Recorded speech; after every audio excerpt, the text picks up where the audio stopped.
쓸모와 한국 수출 규제 강화는 잘못된 선택이었다.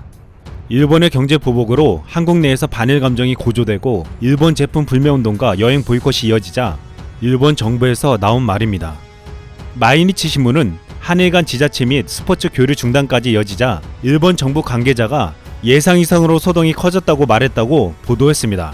한국의 수출 규제 강화는 오판이었음을 인정한 것입니다.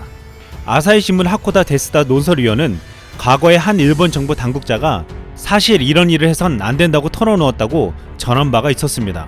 수출 규제 강화 품목이었던 포토레지스트에 대해 일본 정부가 지난 7일 첫 수출 허가를 낸 것은 대화의 문은 아직 열려 있다는 메시지를 한국에 던진 것이라는 일본 언론의 분석이 나왔습니다. 일본 내에서 한국과의 대화 가능성이 거론되는 것은 한국인 관광객 감소에 대한 우려와 무관하지 않아 보입니다. 니혼게이자이 신문은 9일 10월 소비세 증세를 앞두고 현장 체감 경기가 둔해지고 있다며 경기에 민감한 업종의 현장 담당자 2,000명을 대상으로 실시하는 조사에서 경기의 방향을 나타내는 지수가 3년 3개월 만에 최저 수준으로 떨어졌다고 보도했습니다. 일본의 관광지 중 가장 큰 타격을 입은 곳은 대마도입니다. 인구 3만 명인 대마도는 연간 41만 명의 외국인이 찾는데 이 중 99%가 한국인이었습니다. 그래서 대마도는 한국인이 먹여 살린다는 말이 있을 정도였습니다.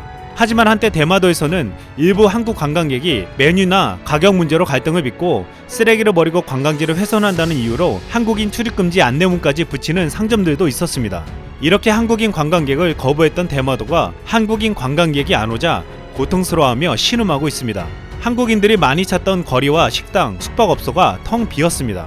평소 한국 관광객이 폭발적인 인기를 끌었던 히타카스 라멘은 7월은 절반가량 손님이 감소했고 8월은 75% 이상 감소했다며 적어도 올해까지는 상황이 더 심각해질 것으로 예상한다고 말했습니다. 밤이 되면 한국인 관광객들로 붐볐던 이자카야도 업주와 종업원만 가게를 지키고 있는 경우가 많았다고 했습니다. 호텔 등 숙박업계는 사실상 휴업 상태였습니다. 대마도의 한 렌터카 업체 사장은 손님이 없어 렌트카 전부를 폐차한다고 했습니다. 부산과 대마도 구간 배편을 운행하는 6개 업체 중 2개사가 이달들어 운항을 중단했으며 3개사는 배편을 줄이고 있는 상황입니다.